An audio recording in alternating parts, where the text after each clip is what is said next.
All right, guys. Welcome.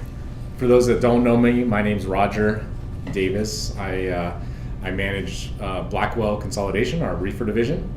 And so I think I've already met quite a few of you guys already here.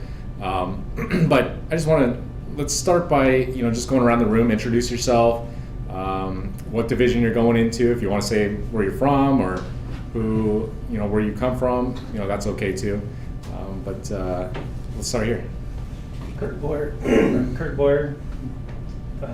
Blackwell, let's see, West Lane, I guess it is, and I'm from Brookings, Oregon. Okay. And student. Student? Yeah. Cool. All right. Well, welcome. Jimmy Young, I'm on Blackwell, Carestream from Windsor to White City to Windsor. So it's reefer, and been here about 6 years, and I love my job. You guys will love this job. These guys will take care of you. Don't think you won't. We will. Thanks, Jim. I'm Seth Hartman, I'm from Medford, Oregon. I'm going Blackwell, Reaper. Been in trucking since '06. 2006? Cool. Well, welcome. Thanks. Go ahead. Thomas Hartley, born and raised in Grants Pass. Went to Asling Trucking. You and Jake were actually the recruiters. Oh, okay. It was like back in April. Yeah. And then flatbed. Good. Probably I-5, Western 11. Are you just starting? Yeah, student. Yeah. Cool. Yeah. Right on. Well, congratulations. Thank you. Yeah. Go ahead. Alicia Matthews, Western 11, be driving for Blackwell, Reaper. Okay. Good. Thanks. Kelsey Hodges, come on, flatbed. Are you experienced? You've been with us? Yeah, Oh. start here now. Okay. Good. Well, welcome, guys. Oh, your turn. Introduce yourself. Tag, you're it. No, you're it. What's your name? Name's Mike Okay. And you're going into flatbed? Reefer. Reefer? Okay. Blackwell. Good. Welcome. So, oh, late to the show. I know, I didn't realize it was 12 o'clock already. Introduce yourself. Anthony Shanklin. Good, Anthony. You're going into reefer as well, right? Yes. Yep. Good. So the purpose for a roundtable here is we just kind of discuss what it's like to be at the company. We want it to be an open conversation. You guys can feel free to comment, questions anytime you want. We like to talk about what the company's about, what our culture's like. Sometimes a little expectations. But really it's meant to be a roundtable discussion, right? And so, obviously I manage the Blackwell division. I know some of the other divisions, or I know all the divisions. Actual operations, I could probably touch on that a little bit if you have specific questions. I'll do my best to answer those guys as well. But for the most part, I'll tailor it to what the general idea of the company is. This is Steven. I brought Steven along with me. Steven is one of our dispatchers in Blackwell. Water guy, right? What's that? Water, right? Yeah, Steven's one of our dispatchers. He's dispatching our van fleet right now. And so we do have an over-the-road van fleet now. Oh, I didn't know And that. so, one of the, and we could start with that. One of the new things, the up-and-coming things for Blackwell is we've always been predominantly a reefer company. About 4 years ago, 5 years ago, I'm trying to think of how long it was. But we did start a dedicated fleet out of Weed, California for Crystal Geyser. And it was just dry, so we were always a refrigerated company. Once they approached us for a dedicated fleet, a dedicated contract, which means basically that means those trucks only run for that customer and that's it. We tried it out with our reefer trailers, and once we found that it worked really well, we went out and purchased some dry vans to service that. Today, that is our largest dedicated fleet.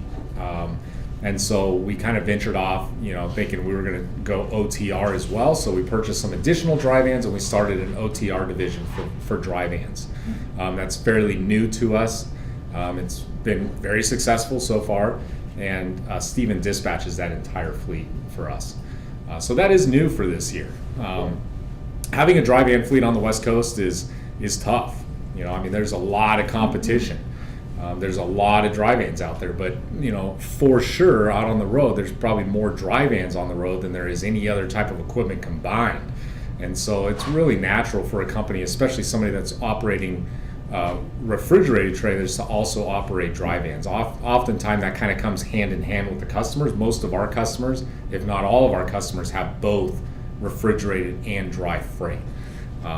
You'll notice that our reefers out there are spec'd pretty specifically to our needs. One of those needs is that we're able to scale quite a bit of weight in our reefers. So, you know, industry standard is about 42,000 pounds. 43 maybe is pushing it for how much you can scale in a reefer. Our reefers can scale right up to 44,000 pounds because of how light they are. And so we were able to scale a lot of dry van products in our reefers.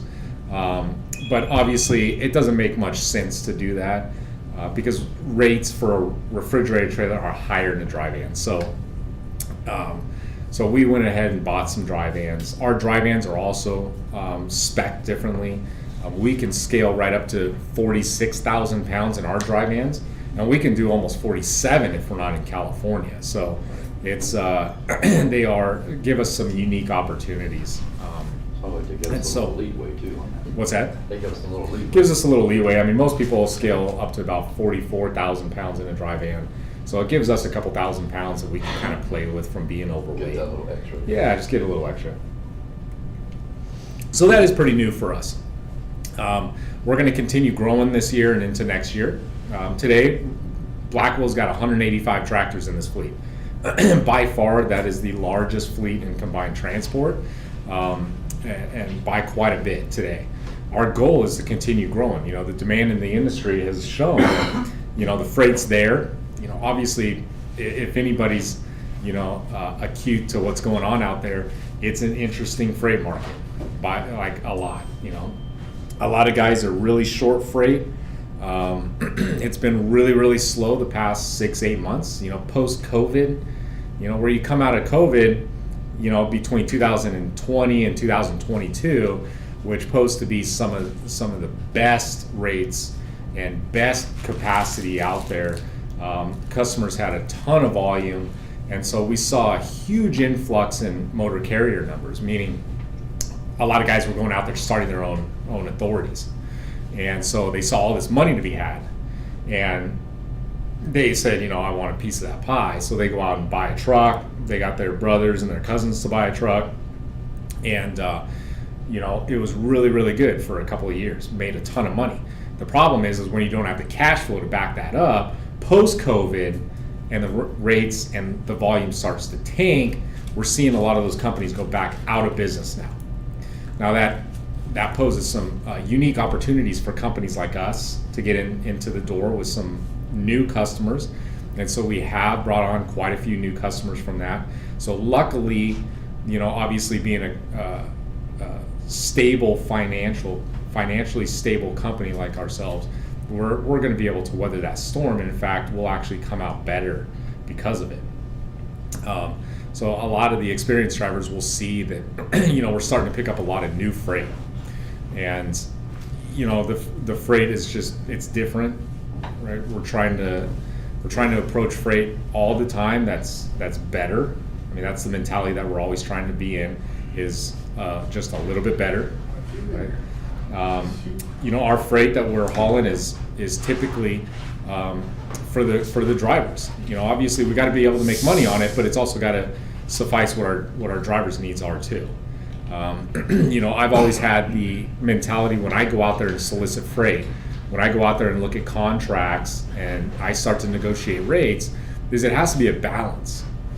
There's a lot of freight that we could take that I could agree on that'll pay us a lot more money than what we get today.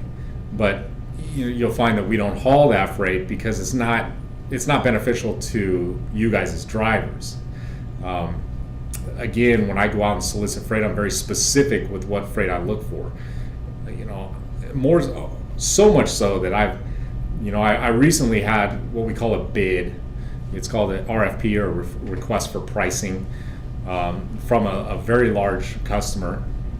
And it comes in an Excel spreadsheet. Nobody likes Excel spreadsheets, especially me. And each line was a different lane. I mean, different, lane that they haul freight. It could be Los Angeles to Seattle, or it could be, Topeka, Kansas down to Dallas, Texas, whatever it is. This specific customer had just over 1,100 lanes. Holy cow. That's 1,100 opportunities to bid each one of these with what you want to bid on. Again, I'm very specific with what we're interested in as a company. Out of 1,100 lanes, I bid on 72, I think.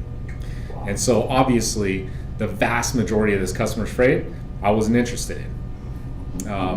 And it's always because whatever's most beneficial to us as a company and what's most beneficial to you as drivers. That's a big deal for us. If you look at our hiring territory, and it's the same across the board for every division, but if you look at our hiring territory, Blackwell specifically, I'm very, very specific with where I'll hire drivers out of. Jason and his team, the recruiters, very pinpointed where we hire drivers out of. I don't hire drivers out of, Maine. And the reason being is because I can never get that driver home. That's just not possible for us. So we hire drivers out of lanes that we specialize in, and that's it. Could I fill every truck in our fleet tomorrow? You better believe it. We could hire 30 drivers tomorrow, no problem. But we won't, because turnover is probably the largest killer to a trucking company. And if I can't get a driver home, most likely we're probably going to lose that driver. All right, so we're very, very specific with where we hire our drivers. I'm very, very specific with what the freight is that I accept, that I bid on, that I contract with customers with because of that. Today, the number one turnover reason for any company out there is failure to get a driver home. There's some national carriers out there, one in particular that I know their turnover, because they're publicly traded and they have to publish that, is 203%. That's their turnover rate. So this specific carrier has probably roughly 10,000 trucks maybe on the road, something like that. So 200% turnover means with 10,000 trucks on the road, that carrier's got to hire over 20,000 drivers to keep those trucks full this year alone, right? And so there's a couple reasons for that, and this is why everybody that's been through like my cards, orientation will talk about this. It's the culture. That's a big reason. So when you have 203% turnover, to me, that's a lack of culture. It's a lack of culture. The other reason is because oftentimes they could care less whether that driver gets home or not. That's just a fact. I had a driver in my orientation probably 3 weeks ago, something like that. And he was telling me that he drove for one of these carriers, and that was the reason why he left. And so he gave me an example that he worked for those guys for 8 months. And in 8 months, he had requested home time 5 times. And in those 5 times, he was routed home 1 time in 8 months. Now, they approved, he was telling me, every single one of his home times. So they approved every one. They were successful 1 time at getting him home.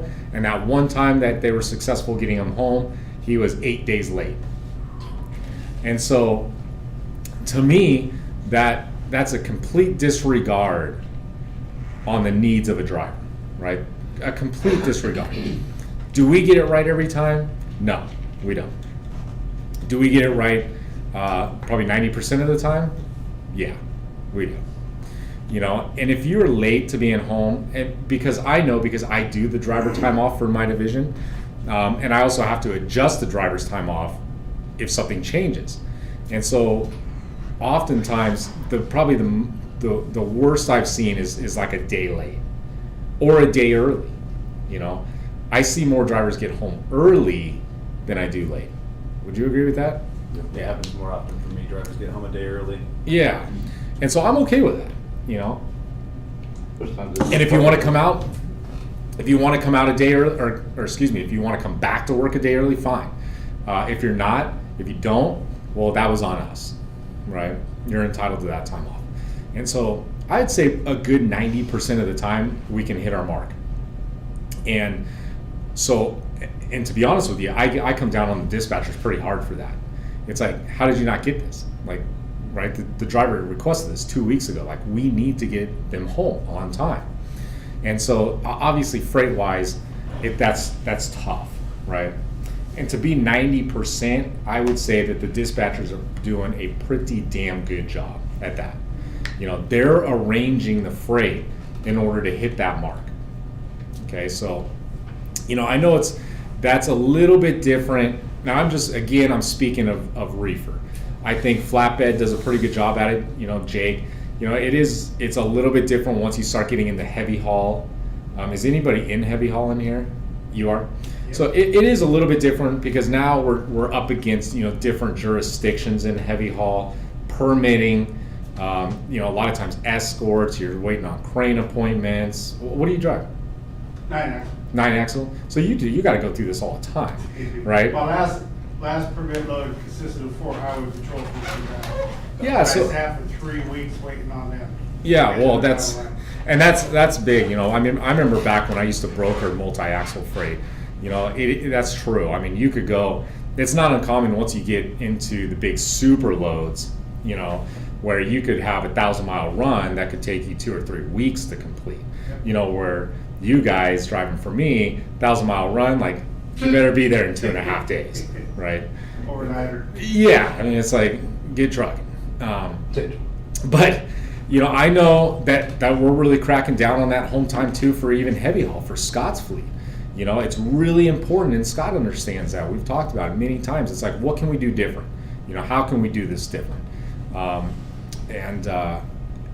You know, for us, that's always top priority for us, is getting a driver home. Now, having said that, my expectation also is this truck is a profit center, what I call a profit center. My desk is a profit center. Steven's desk is a profit center. Your guys' trucks are profit centers. And so if we're not here to make money, what are we here for, right? And so it has to be a balance. Now, I expect the dispatchers to be in their desk from their start time until their quitting time, Monday through Friday. That's their schedule, right? And if they're not here, that means somebody has to pick up the pieces. Somebody's got to fill in. And so likewise with the trucks, you know, it's really unfortunate, but these trucks have a massive cost incurred. Whether this truck is sitting in the bobtail line or it's trucking across the I-80 across the plains, there's a cost incurred in the truck. Doesn't matter. You know, and we don't share that cost a lot. I'll share it. I don't care. There's a lot of trucking companies that don't want the drivers to know that cost. For me, that cost is roughly $25,000 per truck per month. That's about what it costs to operate a truck in the Blackwell fleet. About 25 grand. Now, that means that truck has to clear more than $25,000, just that one truck in a month, before it even starts making money. There's not as much profit in trucking as people think. It's about quantity versus quality. I mean, that's why, most trucking companies, most reefer companies, with the exception of multi-axle, we're pushing for 10,000 miles per truck. You know, even the tactical division, Travis's division in the heavy haul department, his expectation is 10,000 miles a truck. And that's because in our industry, in our company, with our overhead, our rates, that's about what it takes to make money on one of these trucks. So if you keep that in mind, if we finish off a month at, let's say, 8,000 miles, there's a real possibility, unless you are extremely good at managing the cost of that truck, that's probably going to lose money. And it's going to lose thousands of dollars. So it's always really important to know what it takes to make money on that truck. As far as rates, as far as revenue that's coming into the truck, obviously you don't need to worry about that because every load is different. Every load pays differently.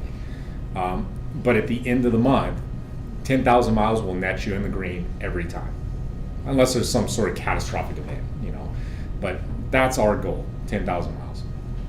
I talk about it pretty heavily in my orientations about that because I want everybody to be profitable.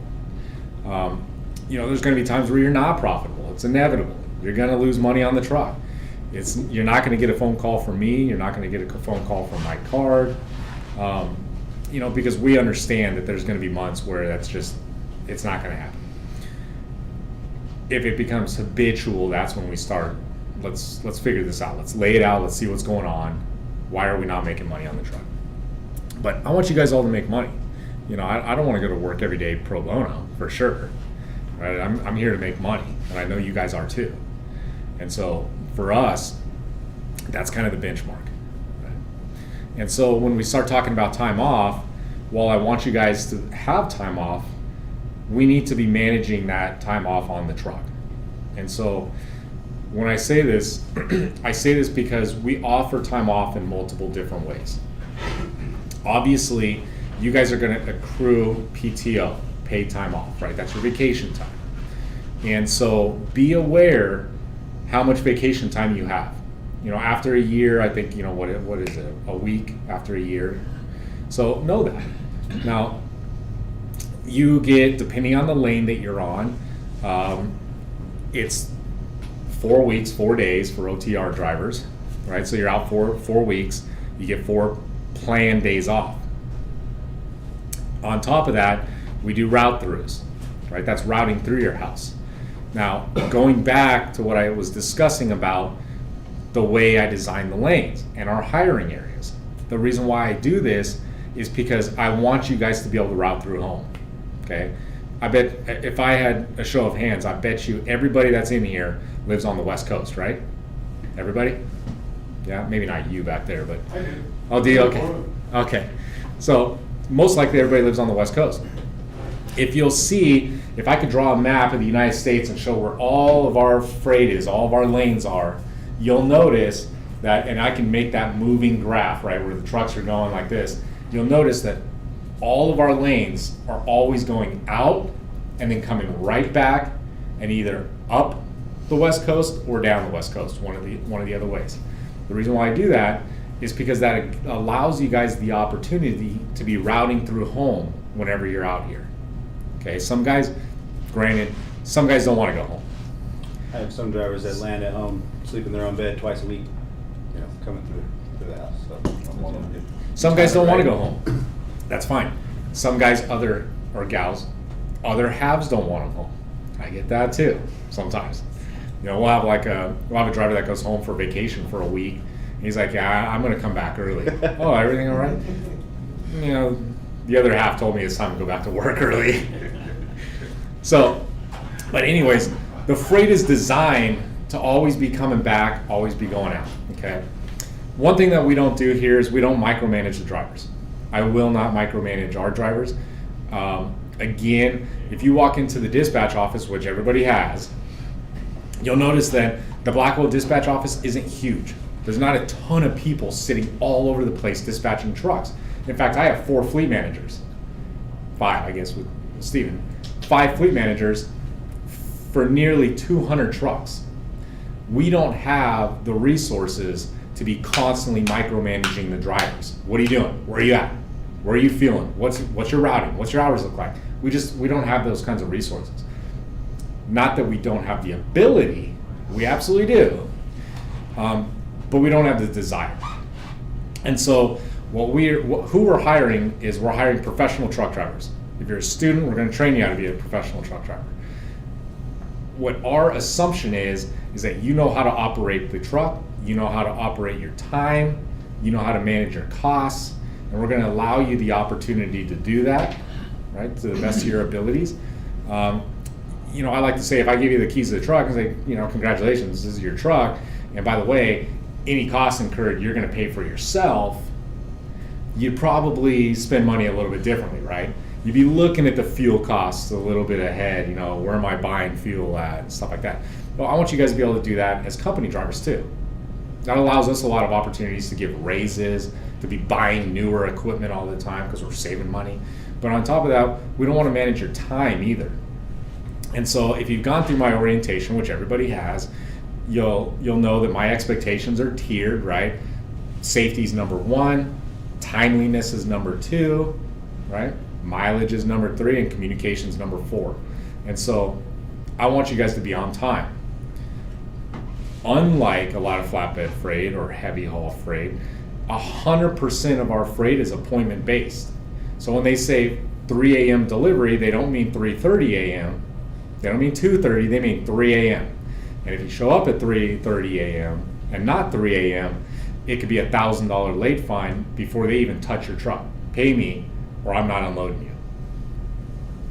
It's probably 75% of our customers do that to us. So timeliness is really important. But what I'm getting at is, as long as you can do all 4 of these, I really don't care what else you guys do.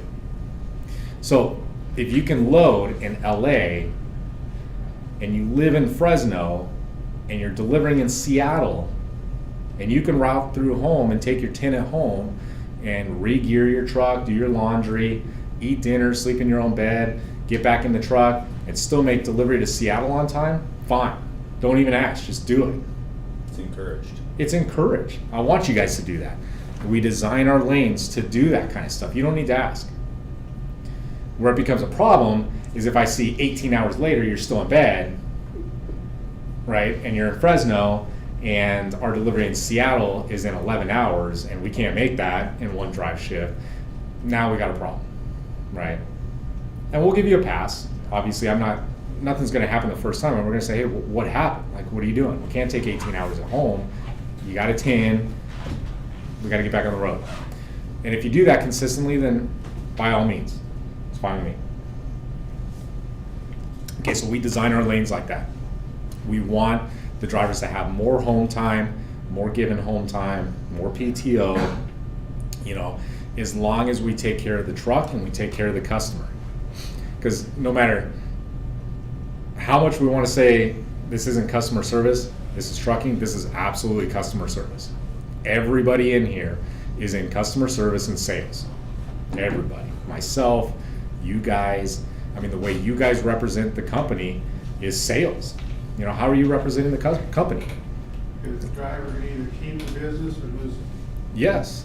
It's... You get the contract, the driver either does what he's supposed to do, Yep. or the customer's gonna say, nah, ain't interested in it no more. That's absolutely correct. I mean, I like to say that, getting the contract is the easy part.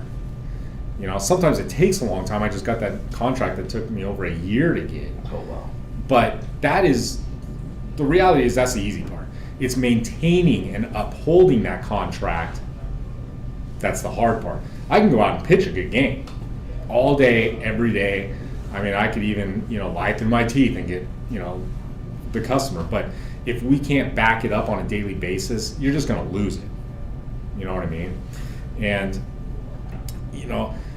have you ever seen that show on, I don't know what it's on, isn't it called The First 48? Yeah. You ever seen that? A cop show, Yeah, it's like when somebody goes missing, and it's like the first 48 hours are like the most detrimental. If you don't find, this missing person in the first 48 hours, it's like the likelihood of actually finding them goes down like exponentially day after day. And so it's kind of the same way with the customer. We get into a new customer, and it's like the first, I wouldn't say 48 hours, but maybe like the first 30 days are the most detrimental. If you can't uphold what you pitched during the sales process, it's almost like a probationary period. Yep. You're done. Like, you can't do this. You told me you could. You can't. You're out. We've lost customers that way, And so it's really important that we execute on a daily basis. Because unfortunately, you guys as drivers may not know where this is a brand new load. This is a brand new customer. Because that's not, I don't want you don't need to know that. We just need to go about every single load doing the best that we can at every single time. You know what I mean? So that's kind of our home time. Manage your home time. Like I said, I process all the home time, and it's sometimes it's tough for me because I'm going through every one of the drivers' home time requests, which on a daily basis is a lot. When you got 200 drivers, it's a lot of home time requests. But I ask that help me out. Manage your time. If you've been out 3 weeks, 4 weeks, request your 3 or 4 days. It's fine. Or if you're not wanting to go home, I get a lot of that too. In fact, we have a ton of drivers that's like, you know, I route through home enough. I really don't need 3 days. Like I just need 1 day to, you know, doctor's appointment or route through, that's fine too. You know, I appreciate that. One thing I have been getting a lot of is vacation requests for like 8 or 9 days. You know, and I'm talking to experienced drivers out there right now. I'll get a vacation request for like 8 or 9 days, and I'll go into the payroll screen and they have like 1 day accrued. It's like, you know, help me out there. Know how much vacation you got. You know, if you got 1 day, please don't request 8 days because I can't approve that, right?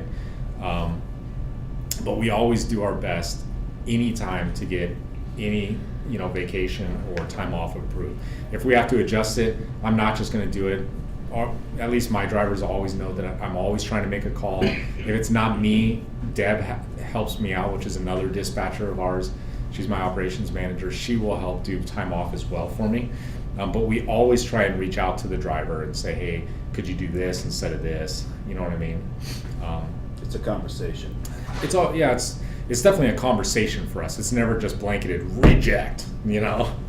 How can we make both parties happy? What's going to work for both of us? We're definitely not sadistic at all. Does anybody have any questions yet? Any questions? I wish my time off was that easy.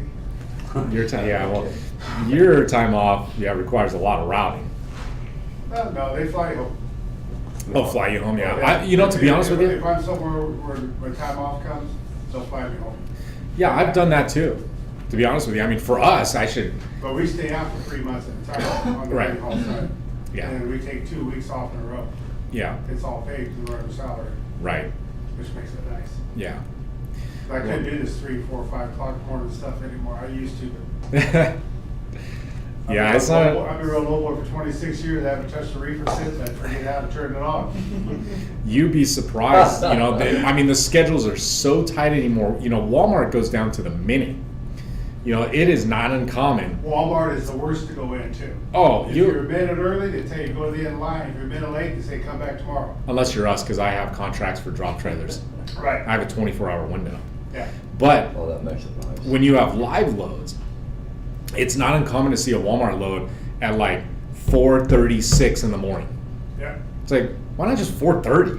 Like, Or 4:35. Or 4:35. It's like, no, 4:36. It's like, Because that's what time that door is going to be open. yeah, it's like, are you really that specific? Walmart's the worst too. Like, so we specialize in high-end freight. Like, we do high value freight.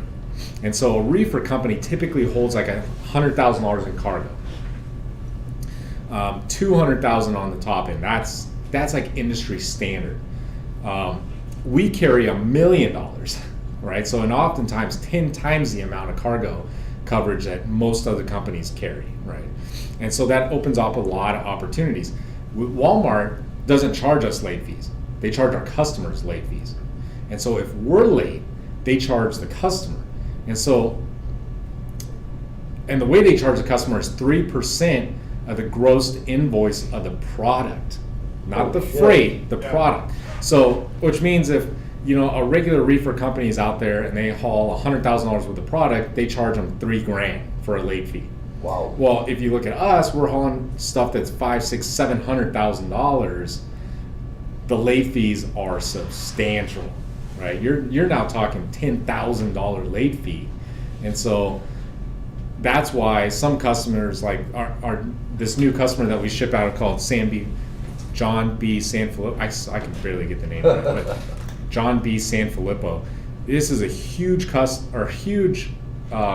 producer of nuts, right? They do all nuts, trail mix. Like if you go into Walmart and see the Great Value, right? This company did it, right? So they got their own brands, but they also do what they call private labels. So like Safeway brand, Walmart brand, stuff like that. So they're publicly traded. It's a multi-billion-dollar company. Anyways, you'd be surprised how much nuts are. It is unreal how much a load of like cashews or almonds or. Oh, you're looking about $75,000 for a load. Oh no, it's way more than that. Oh, yeah. Oh, that's way nice. more You're than looking that. over $100,000. In some cases, these are $300,000 and $400,000 loads for nuts. Yeah, it's expensive. Isn't that crazy for food? For food, oh yeah. Well, that's not even. We still got That's not even a half we of still it. got the Walmart Parmesan? Yeah, we do Walmart Emerson, yeah, but, so anyways, you get up there in these high-end loads like that, you start, you know, incurring huge late fees. Well, obviously, you know, when we're hauling stuff like that, that's why it's beneficial for us to go out and get what they call trailer interchange agreements with Walmart. So instead of a 30 or 1 hour window, we get a 23-hour window to drop the trailers. So that's beneficial, but you have to do it on each individual distribution center. So it's like contract after contract after contract. But that is beneficial for us. So anyways, yeah. Other than that, anybody else have anything? Nothing? 0 questions. 0 concerns. 0 comments? It's too hot outside. Well, That's the only reason why I came in. It's a little cooler. Yeah, you Yeah. smell that free food. I didn't even touch it. What? It's free. well, anybody that ever has any questions or concerns is more than welcome to call me anytime. You know, Jake, Scott, Chris Clark, who manages the glass department, you know, we're available anytime for you guys. If you guys ever have any questions or concerns, please give us a call, okay? Driver services is always there for you guys after hours.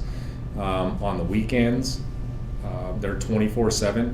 We have, we're working on having dispatch after hours and on the weekends. If you guys need anything, give me a shout. Yeah. real happy about it. Yeah. Well, you know, for us, reefer's a 24/7 operation, right? I mean, we had pickups and deliveries on Thanksgiving, Christmas, 4th of July. I mean, it's just, when you got these grocers that are receiving 1,000 loads in a day, you know, it's a 24/7 operation. So, you know, we're really striving to be a 24/7 dispatch office too. So, all right. Well, thanks for coming, guys. If you guys want to corner me for private conversation, you can. If not, Your magic, you walk right through get that rolling. wall. Yeah. All right, guys. Cool, thank you.